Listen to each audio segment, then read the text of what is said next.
para jamaah yang dimuliakan Allah Subhanahu wa taala, sebelum lebih lanjut sedikit ingin saya sampaikan. Kemarin kita pernah menyampaikan di dalam surat Al-Furqan yang mana Allah Subhanahu wa taala berfirman, wa ibadur rahmanil ladzina yamshuna fil ardi hauna. Jadi kalau hamba-hamba Allah, orang-orang yang dekat dengan Allah, yang dikategorikan hamba Allah, hamba yang maha rahman, itu adalah orang-orang yang berjalan di muka bumi dengan penuh kerendahan hati. Alladzina yamshuna 'alal ardi hauna wa idza khatabahumul jahiluna qalu salama. Dan hamba-hamba Allah itu kalau ketika dicaci, dimaki, diceloteh bahasanya, disia-siakan, diejek kalau kata Pak Imron, mereka nggak akan ngaruh. Mereka selalu menjawab dengan salama, salam damai, salam keselamatan. Artinya kalau kita memahami firman Allah ini, baik bagi orang yang mengaku ulama, baik orang yang ngaku dengan habaib, baik dengan orang yang ngaku daripada dzurriyyah wali songo, kalau anda yakin dengan hal itu, kenapa juga kalau anda harus takut, luntur intisab anda kepada baginda Rasulullah ketika banyak orang yang mencemooh. Kan begitu, betul apa tidak? Betul apa tidak? Kadang-kadang kita ketawa juga, sehingga menjadi perpecahan yang seakan-akan masalah intisab ini hal yang paling fundamental di dalam negara kita. Sementara banyak hal yang paling fundamental yang harus kita jaga untuk menjaga integritas negara kesatuan Republik Indonesia. Karena Al-Imam Ali Zainal Abidin, cicit baginda Rasulullah SAW sendiri pun beliau mengatakan, innallaha khalaqal jannata liman ta'ah. Jadi Allah Subhanahu wa taala itu menciptakan surga bukan untuk ahlul bait saja. Menciptakan surga itu bukan hanya untuk orang-orang yang punya garis keturunan sampai kepada Rasulullah, tapi liman ata'ahu, bagi siapa saja yang taat kepada Allah, wa in kana 'abdan habasyian, walaupun orang tersebut adalah budak Habasyah, artinya tidak punya keturunan yang baik. Kalau dia ahli ibadah, dia taat kepada Allah, maka dia layak masuk surga. Begitu juga wa innallaha khalaqan nar, sesungguhnya Allah Subhanahu wa taala menciptakan api neraka liman asahu, bagi siapa saja orang-orang yang berbuat maksiat, bagi siapa saja orang-orang yang berdosa kepada Allah, wa in kana mulkan Quraisyan, walaupun dia keturunan Nabi, walaupun dia adalah keturunan dari Bani suku Quraisy. Artinya seorang cicit baginda Rasulullah SAW saja tidak pernah membangga-banggakan dirinya seakan-akan dirinya akan terjamin surganya oleh Allah Subhanahu wa taala. Naudzubillahi min dzalik. Dari Surya Switzerland, buat Om Ubad, kau penjelasan kitab Ihya tentang Alawiyah kau beda dengan penjelasan kiai yang lain. Kalau berbeda berarti apa yang sesat? Kalau beda kamu artikan, jangan diartikan lazim secara mutawaah, jadikan mutaadi ngaji matakna bro nya. Siapa nih ya? Ini tak tunjukin ya lafadznya, karena orang itu paling takut membahas hal yang kayak gini. Kenapa saya berani katakan itu sebagai tipu daya Bani Alawi ini, Mas Bro? Makanya ngaji gerak ya. Enggak, saya tunjukkan aja dulu. Kamu telat, udah ada kiai ahli ihya tuh yang dari Malang datang ke pondok, sama orang FPI, bahkan sama ada yang dari habaib. Ya alhamdulillah datang ke pondok, kita terima dengan baik karena ikramud duyuf ini adalah ajaran baginda Rasulullah sallallahu alaihi wasallam. Man kana yu'minu billahi wal yaumil akhir falyukrim dhaifah. Kalau kita beriman dan percaya hari akhir, maka kita harus bisa memuliakan tamu. Nih, orang yang membahas kalimat iktirarul alawiyah tidak ada yang berani belak-belakan. Kenapa saya katakan langsung to the point? Begini ya Mas Bro, siapa tuh? Orang kan begini mengartikannya, wa rubama kana mustanadu rajaihim atamassuka bi salahil abai wa uluwi rutbatihim. Warubama ini bisa diartikan kadang-kadang, bisa diartikan kebanyakan. Ya, saya artikan kebanyakan. Ingat ya ilmu nahwu itu. Kebanyakan. Nih, silakan mau komplain lagi. Banyak orang-orang yang bersandar atau menjandarkan dirinya dengan kebaikan bapak-bapaknya. Gitu ya, bisolahil aba. Saya punya orang tua, padahal saya nggak soleh. Wah, saya ini seakan-akan orang bagus lah karena bersandar karena kebaikan nenek moyang kita. Wa ulu rutbatihim, karena orang tua kita ini yang punya martabat luhur. Nah, kagtiraril alawiyati. Kenapa di sini saya sampaikan seperti tipu daya Bani Alawi, bukan tertipunya Alawi, saya nggak sependapat. Kalau diartikan itu sebagai Alawiyin, sebagai istilahnya korban tertipunya, begini, itu kalau tertipu dimaknakan dalam ilmu sorobnya secara mutawa'ah atau lazim. Coba dijadikan muta'adi ge.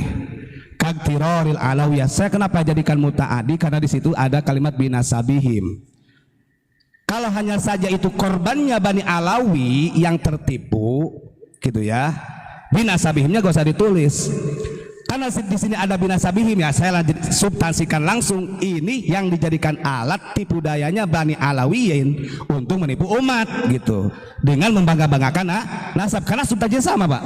Mau itu jadi lazim, mau itu mutawa'ah, mau muta'adi, substansinya sama kalau saya. Ketika diartikan Bani Alawiyin itu tertipu dengan nasabnya mereka yang selalu membanggakan, sementara perilakunya bertolak belakang dengan bapak-bapaknya, dengan jid-jidnya Hasan Husain kanjeng Nabi, substansinya satu, sama. Berarti at-tafakhul bil ahsab, membangga-banggakan nasab, dan kebaikan nasab ini, salahil aba ini dijadikan alat. Nah, kalau sudah jadi alat berarti namanya apa? Tipu daya. Makanya ngaji Mas Bro, udah saya jelasin tuh dari orang yang pernah datang ke pondok. Kadang-kadang orang itu nanya, Ustaz, itu kan hadis Tabrani al-fakhru bil ahsab. Al-fakhru itu artinya bangga, sementara kalau bangga dengan nasab itu kan harus. Loh, saya bilang baca syarahnya riwayat Tabrani itu, al-fakhru bimana tafakhur.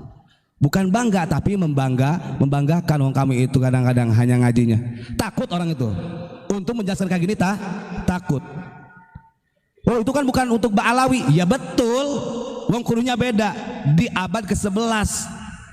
Cuman logikanya begini, jangankan Ba'alawi yang sekarang, yang Rabitohnya itu didirikan di tahun 1928 ya, 2 tahun setelah NU. Nih, di abad 11 yang lalu, 1000 tahun yang lalu gitu. Dari Bani Alawiyin saja, yang kalau kita lihat secara intisabnya, duriahnya lebih dekat kepada baginda Rasul, masih dikritik. Artinya dicatat oleh Imam Ghazali supaya apa? Supaya hati-hati. Substansinya sama. Gak boleh membangga-banggakan nasab. Kalau sudah membangga-banggakan nasab, menyandarkan nasab dengan kebaikan orang tua, itu namanya min alamatil jahiliyah. Begitu Mas Bro ya. Wah, ini kacau. Itu ya Pak. Dan saya dari beberapa kiai ya yang ada di wilayah Banten yang lainnya, nggak ada tuh. Karena begini, ilmu nahwu itu ilmu takrir. Ketika mau dijadikan lazim, kayak jadikan mutawa'ah, muta'adi, kalau substansinya sama gitu ya. Di sini kalau hanya orang begini, itu kan yang menjadi korbannya kan Bani Alawiyin yang tertipu. Wah, wong saya ini pelaku kok, saya yang punya nasab, saya yang membakar nasab. Masa saya menjadi sebagai istilahnya apa, korban? Justru dari tafakhurnya saya ini, saya memanfaatkan orang supaya orang itu tunduk. Itu yang bahaya. Naudzubillahimin. Baliklah, kalau pengen ngaji monggolah ke pondok lah, kalau dibuka lagi mah mahal ilmunya rek. Begitu ya, saya hanya mengomentari itu aja. Terus yang kemarin juga sudah kita buka beberapa kitab, kayak Sawi juga banyak. Wah, itu kok masa iya ada kitab yang dirubah sama Wahabi, kamu itu telat. Anda itu telat. Banyak kitab-kitab yang sudah diubah oleh Wahabi itu. Kita sering sampaikan dari tahun berapa itu sama Abah itu. Cuma kadang-kadang orang ini kan baru nyimak. Bahkan kemarin juga kita sampaikan sampai Al-Imam Ali Zainal Abidin menangis gitu kan, melihat orang-orang yang seakan-akan istilahnya wah surga itu milik sendiri lah begitu. Apalagi ada juga yang mengatakan aduh sayangnya si gelar Sayyid Syarif Habib itu adalah darah daging katanya Pak. Darah daging dari mana? Kita malah gak ada urusan nih. Panjenengan kalau pengen tahu, kita itu gak ada urusan. Mau isanya dengan polemiknya nasab zaman sekarang kayak mau itu sampai kepada Kanjeng Nabi, mau dari Ba'alawi, mau dari Duriyah Wali Songo, gak ada urusan loh kita. Tapi kalau mengganggu integritas negara kesatuan Republik Indonesia, itu yang kita lawan. Karena ujung-ujungnya dari problem yang mencuap sekarang ini, dari mulai tesis keluar dan lain sebagainya, sama tujuannya satu, ingin menggoyangkan negara kita, memporak-porandakan persatuan dan kesatuan kita. Begitu ya Mas Bro ya, kita harus berakal sehat. Jadi jangan sampai istilahnya yang kita meyakini, kita mengetahui hal sesuatu ini kemudian karena ada suatu ketakutan dan tidak berani, akhirnya diabu-abukan dan menjadikan akibat munafik. Kalau sudah munafik, ini hal yang paling ditakuti oleh baginda Rasulullah Shallallahu Alaihi Wasallam. Karena kanjeng Nabi itu beliau mengatakan, la ghairud dajjali akhwafu min ummat. Ada yang paling aku takuti kata kanjeng Nabi selain Dajjal. Dajjal itu gak ada apa-apanya. Ada yang Dajjal kata Nabi. Akhirnya para sahabat bertanya, siapa ya Rasul? Al-a'immatul mudillun, yaitu para pemimpin, para ulama, orang-orang yang merasa mulia, lisannya alim tapi hatinya jahil, orang munafik. Itu akan lebih berbahaya. Makanya orang yang munafik itu, orang yang abu-abu ini lebih bahaya daripada orang yang kafir. Kita lihat flashback perang Uhud, kenapa umat muslim kalah? Kanjeng Nabi Muhammad juga sampai luka. Ya karena ketika perang Uhud, kanjeng Nabi Muhammad umat muslim diserang oleh dua kubu, kaum kafirin sama munafikin. Kaum kafirin yang dipimpin oleh salah satu gembongnya orang kafir pada waktu itu yang bernama Abu Sufyan, sementara dari kaum munafikin dipimpin oleh Ubay bin Khalaf.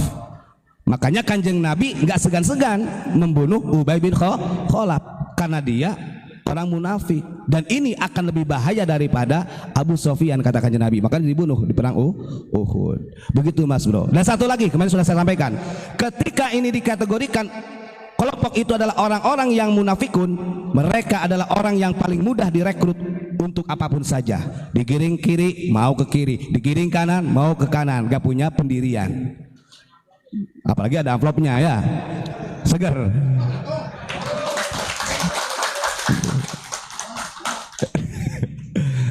Makanya mudah-mudahan kita dijauhkan dari golongan kelompok-kelompok mereka ya. Jangan sampai abu-abu.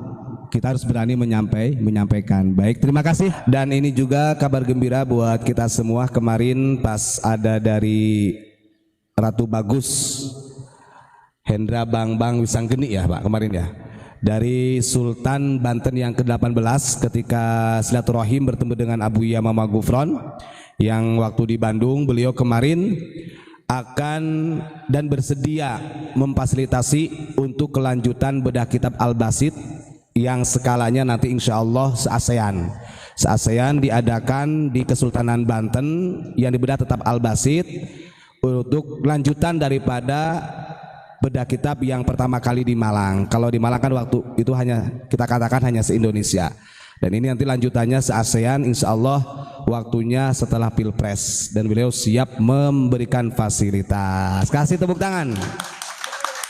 Luar biasa nih ya. Jadi kitab ini diberikan tanggapan langsung oleh Sultan Kesultanan Banten yang ke-18 kemarin, alhamdulillah bersilaturahim kepada Abu Ya langsung, dan beliau nanti setelah Pilpres siap memberikan fasilitas di Kesultanan Banten untuk membedah kelanjutan daripada kitab Al-Basit. Jadi nanti terus setelah ASEAN baru tingkat internasional, dan itu memang harapan Abu Yamamah Gufron. Amin Allahumma amin. Baik, untuk selanjutnya kita kembali lagi ke Pak Mujib. Monggo Pak Mujib. Fatihah, terima kasih. Pokoknya ya apa tetap Pancasila, oke? Jadi kita harus bangga dengan negara sendiri, bangga dengan dasar negara sendiri. Mulai malam ini Pak Muji berani menyatakan kitab apapun, kitab siapapun tidak sesuai Pancasila, perang. Bu. Nah, paham? Ini salah satu pecinta tanah air, pecinta Pancasila. Hati-hati, apapun kitab, siapapun mu'alifnya dari negara manapun tidak sesuai dengan Pancasila, perang. Instruksi. Ya, oke. Kalau kitab Manhajul Istiqomah itu karya Mufti Batavia gimana? Perang. Karena beliau jelas pengkhianat, betul? Berarti tidak sesuai dengan Pancasila. Karena gini Gus, kalau nggak kita gas, mereka bahaya setengah. Masalahnya mereka juga mendoktrinya dengan gas-gasan. Betul, ayo gas lagi Pak. Ikhwan saudaraku dimana berapun berada, apapun yang kita pelajari, ayo bersama-sama kita koreksi. Mungkin antum membanggakan kitab dan pengarangnya, ayo klarifikasi, tabayun dengan Pancasila. Jadi makanya Pak Muji berani dengan tegas, pokoknya apapun kitab, siapapun pengarangnya tidak sesuai dengan Pancasila, perang. Berarti perang ideologi. Bahaya. Karena Pancasila ini jelas Bhinneka Tunggal Ika, akhlak baginda Rasul Sallallahu Alaihi Wasallam. Harus berani, syukur ada Pak Muji harus berani karena didikin Abu ya, alhamdulillah. Jadi ayo kalau nggak percaya seluruh kitab ayo bawa, adu dengan Pancasila. Begitulah hebatnya wali ulama Nusantara. Itu nanti sedikit tapi berbobot. Masa Pak Muji harus menyampaikan lagi bahwa Pancasila ini kan gambaran as-suhuf, lempiran kalau dibongkar akan merupakan banyak kitab. Ternyata dibongkar isinya ada Quran, ada Taurat, ada Zabur, ada Injil. Sudah jelas. Saya yakin Pancasila adalah dibutuhkan di mana-mana. Karena apa? Sikapnya tegas, Bhinneka Tunggal Ika. Kalau ada kitab tidak sesuai berarti oknum yang harus diberantas. Boleh seleksi. Kalau di mana negara kitabnya tidak sesuai dengan negaranya, sering konflik, berarti kurang sekolah lagi dengan Indonesia, dengan Pancasila. Di Pancasila Israel berarti harus belajar lagi dengan Pancasila.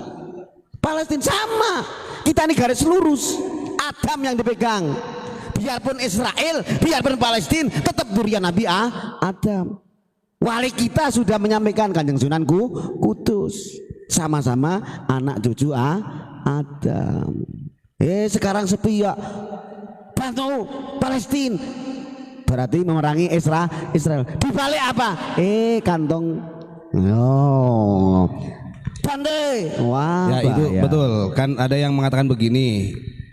Dulu juga katanya di zaman Abu Bakar itu, waktu penaklukan Yerusalem sama Umar, itu kan sempat dilarang oleh Abu Bakar. Kata Abu Bakar, Umar ngapain kamu untuk istilahnya ke sana, sementara di Madinah aja ini masih kacau gitu. Kenapa harus berangkat? Terus akhirnya Umar bin Khattab berangkat. Nah itu yang menjadi alasan mereka ketika dikasih wawasan, ngapain kita harus ke sana, wong Indonesia juga masih membutuhkan kita gitu di Papua, contohnya. Betul. Kan banyak kan begitu. Betul. Nah ini orang mengambil gambaran itu, jadi dengan berangkatnya Umar ini sangat mencontoh Umar gitu loh. Gimana Pak? Ya keliru bos. Niru Umar boleh, cuman kita ini bahwa adopsi negara kita ini dari baginda Rasul, dari para sahabat, banyak isinya sahabat. Kalau hanya yang dipilih Umar tok ya bahaya. Makanya Hizib Al-Ghufrani dengan tegas, torekoh kita ini torekoh Pancasila, yaitu torekohnya Abu Bakar, torekohnya Umar, torekohnya Utsman, torekohnya Ali. Artinya harus bisa diambil inti sari. Kalau hanya Umar tok, wah menghunuskan pedang terus satu. Tapi kan kalau kita lihat sejarahnya Pak ya, gimana? Ketika walaupun Sayyidina Umar itu menentang perintahnya Abu Bakar, tapi kan berhasil kalau beliau satu kali ngangkat pedang langsung berhasil. Al-Aqsa direbut kembali oleh beliau gitu kan, maka tercatat dalam sejarah. Nah sementara kalau sekarang berbondong-bondong nggak ada hasil-hasilnya tuh gitu loh. Upaya-upaya terus. Artinya kita harus lebih mencermati lagi, mentasawur lah bahasa pesantren begitu. Itu gimana Pak? Ya dengan adanya kemarin ya Gus ya. Contoh-contoh kemarin itu kalau dari segi kemanusiaan itu nggak masuk. Dia terus terang langkahnya memelibas Pancasila. Padahal Pancasila dengan tegas kemanusiaan yang adil dan beradab. Satu kata coba, kemanusiaan berarti manusia yang pakai sifat manusia. Apakah mereka tidak manusia? Manusia kan? Loh, lupa dengan Pancasila. Coba kalau berangkatnya dari Pancasila kemanusiaan, ternyata sama-sama manusia, ternyata sama-sama dzurriyyah Adam. Maksud saya ke sana Gus. Jadi langkahnya berarti ada titik-titik tanda tanya, tanda pedung. Betul enggak? Loh, gitu aja. Berarti tidak sesuai. Justru yang katanya sok membela tanah air nanti dulu, justru menginjak, menghapus, melibas marwah tanah air. Ya makanya itu mohon maaf. Jadi bukan apa-apa, kita harus saling mengingatkan. Kembali ke Ahlussunnah wal Jamaah adalah alaikum bisunnati wal khulafair rasyidin wa ma ali ashabi. Ikutilah jejakku, jejak 4 sahabat dan jejak seluruh para sahabat saya. Nah ini tidak bisa digarap seseorang, kacau. Harus membawa kebinekaan tunggal ika, harus membawa permusyawaratan yang melahirkan dengan benar. Harus 4 sila keempat harus dibawa kerakyatan yang dipimpin oleh hikmah permusyawaratan perwakilan. Nah, kalau tahu-tahu langsung serang Israel, wah kacau. Indonesia akhirnya kurang harga dirinya, padahal hanya dibalik sesuatu. Udah gitu Gus. Tadi ada yang bantah apa tadi? Nah, iya. Jadi kita tadi ini, mohon maaf kenapa kadang Pak Ubat beda. Didikan Abuya ini ngaji rasa, diri ucap rasa lampah. Kalau sampean ahli kitab tanpa melintasi ad-daub perasaan, sekolah lagi ya. Tapi kalau sudah dilintas al-dauk, fa insya Allah nanti di sana bisa, kadang kitab itu bimana fa'il, bimana maf'ul, bimana lazim, bimana mutati, harus elastis dan fleksibel. Betul. Tadi itu kan orang katanya kebanyakan orang menggunakannya maknanya mana mutawa'ah. Jadi yang jadi korban itu Bani Alawi yang tertipu gitu Pak. Logikanya dibaca Gus ya. Iya. Mereka itu tidak hanya tertipu dirinya, tapi dengan tegas mau menipu bangsa. Betul. Loh sembrono. Iya. Dia itu mau memutaadikan, tidak hanya dia yang tertipu, bahkan dengan tegas mau menipu Indonesia. Wajib kita serang. Jadi tepat mereka itu tersinggung dan tersungging dia. Wah bahaya antum. Yang kita jaga ini Indonesia kita bersama. Jangan sampai anak bangsa tertipu mereka akidah-akidah yang tidak sesuai dari Allah Subhanahu wa ta'ala. Kitab Ihya itu satu fungsinya, ilmu-ilmu agama yang murni dari Allah itu dijaga oleh Mbah Ghazali. Termasuk Alawiyah itu tidak bisa membawa ilmu agama. biarpun dia dzurriyyah alawiyah tapi dia tertipu. Nah itu kalau mereka berkibar terus nanti yang bahaya siapa? Anak bangsa nggak dapat ilmu karena hanya kibaran dzurriyyah. Nah, Mbak Kuyali yang diserang ilmu. Jadi ilmu. Gitu Gus ya. Iya. Jadi sahabat harus sabar. Mereka belum wilayah kelas adauk perasaan. Tapi kalau sudah kelas dauk dia akan memahami. Membolak-balik fakta bisa bimana fa'il, bisa bimana masdar, bima maf'ul dan lain sebagainya. Begitu juga bil aksi bisa mutati, begitu juga lah lazim. Itu oke. Siap. Terima kasih kepada Al Ustadz Abdul Mujib.